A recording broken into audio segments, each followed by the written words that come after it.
Hello everyone, myself mister Daya Sahu. इस video के माध्यम से हम लोग वेट को जानने वाले हैं, भार को जानने वाले हैं, क्या होता है भार। चलिए वीडियो को लाइक, सब्सक्राइब और शेयर करते रहिए, अपना प्यार बरसाते रहिए।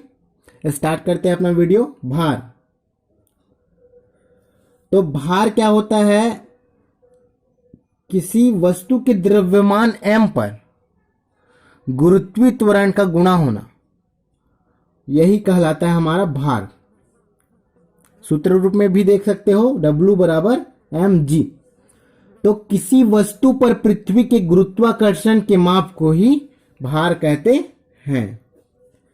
यह एक प्रकार का बल होता है जो पृथ्वी द्वारा वस्तुओं पर लगाया जाता है। तो मान लीजिए पृथ्वी है, पृथ्वी पर कोई वस्तु स्थित है, तो पृथ्वी द्वारा जो गुरुत्वीय त्वरण होता है वो आकर्षित करेगा इसको। तो कुल इसका जो द्रव्यमान है और गुरुत्वीय त्वरण है, इसका दोनों का गुणा ही कहलाएगा आपका भार। भार या वजन, वजन भी बोलते हैं इसको, भार या वजन कहते हैं।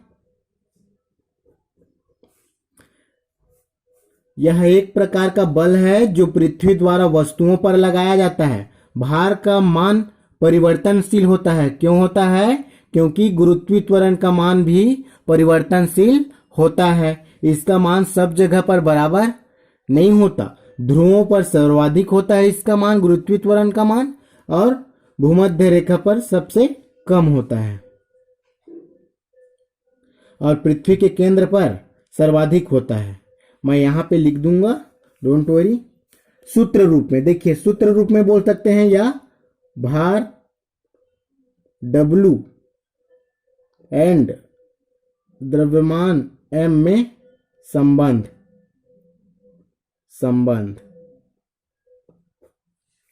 तो देखिए, भार वेट बोलते हैं जिसको, W और मास m में संबंध। तो W बराबर mg होता है, W बराबर mg, जहां g है आपका गुरुत्वीय त्वरण, और गुरुत्वीय त्वरण g का जो मान होता है 9.81 मीटर पर सेकेंड स्क्वायर होता है। इतना होता है इसका मान। अब देखिए, इसका मान सब जगह पर समान नहीं होता। सब जगह पर इसका जो मान है समान नहीं होता। ध्रुवों पर सर्वाधिक होता है,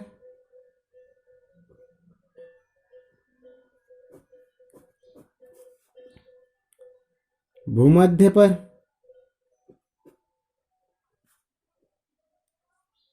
कम होता है,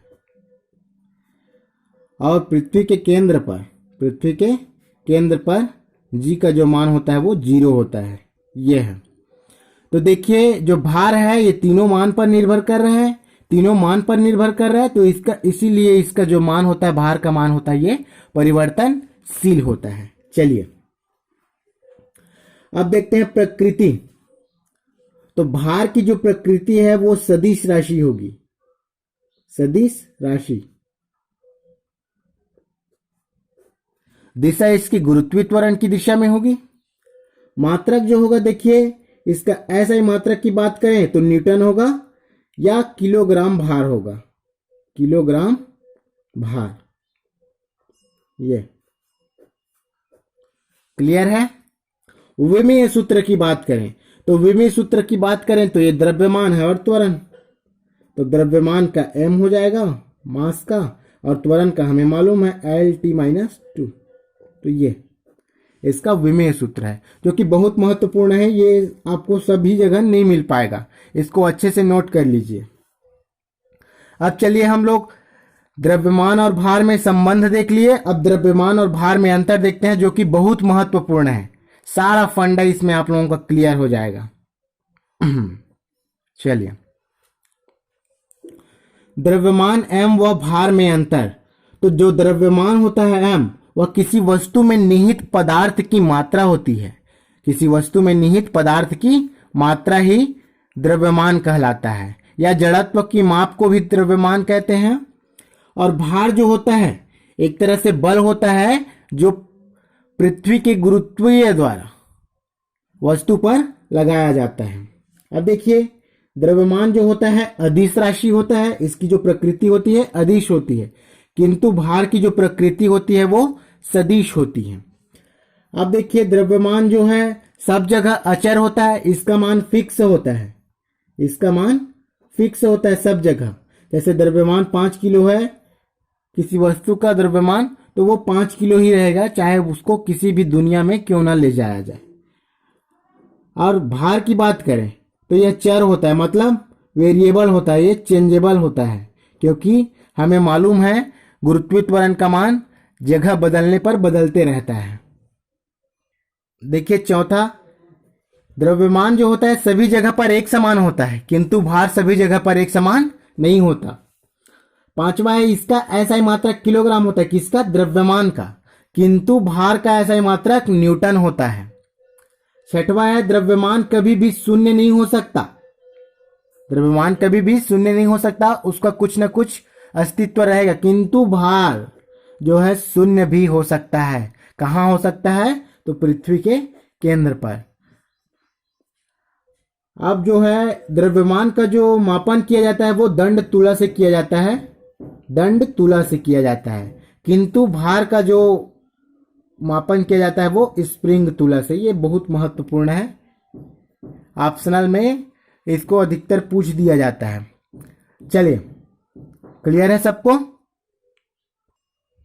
चलिए एक छोटा सा क्वेश्चन देखते हैं। 1 किलोग्राम को भार में बदलिए, 1 किलोग्राम को भार में बदलिए, तो हमें मालूम है भार बराबर होता है द्रव्यमान गुणित त्वरण, द्रव्यमान गुणित त्वरण।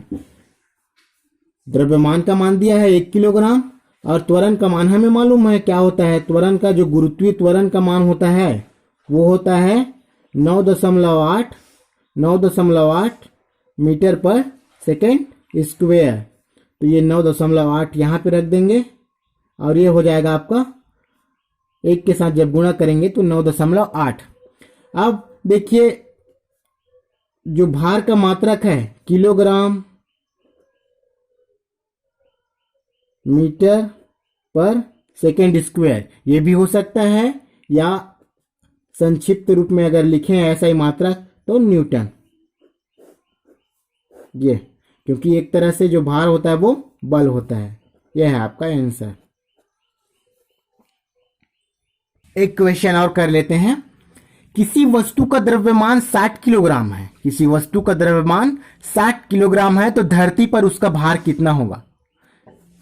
देखिए क्लियर किया गया है, धरती पर उसका भार कितना होगा। अलग अलग ग्रहों का गुरुत्वीय जो त्वरण है वो अलग अलग होता है। जैसे हम लोग चांद पर जाएंगे तो उस चांद पर जो गुरुत्वीय त्वरण है वो हमारे धरती की गुरुत्वीय त्वरण के 6वें हिस्से के बराबर हो जाता है। तो यहाँ धरती की बात किया गया है, तो हमें दिया है, या तो दिया है करके लिख लो, सॉल्यूशन में दिया है द्रव्यमान बराबर 60 किलोग्राम, और हमें मालूम है भार बराबर क्या होता है? भार बराबर होता है W बराबर mg।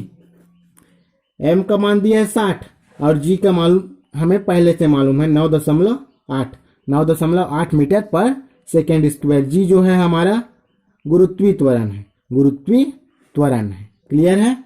चलिए गुणा कर दो, इसका क्या होता है हम लोग इधर रफ कर लेते हैं। 9.8 गुणित 6 शून्य 6 सत्ते 42 6 48 48 का 8 हासिल 4 6 नहीं 54 54 और 4 58। ये जीरो है तो जीरो, कितने संख्या के बाद दशमलव है? तो एक संख्या के बाद दशमलव। तो ये मिल जाएगा हमें 588, क्योंकि भार का मात्रा क्या है? न्यूटन है, तो न्यूटन। ये हुआ हमारा आंसर। क्लियर है? विश्वास करता हूं सबको अच्छे से समझ में आया होगा। सबके माता पिता के चरणों में नमन। Thank you everyone, thank you.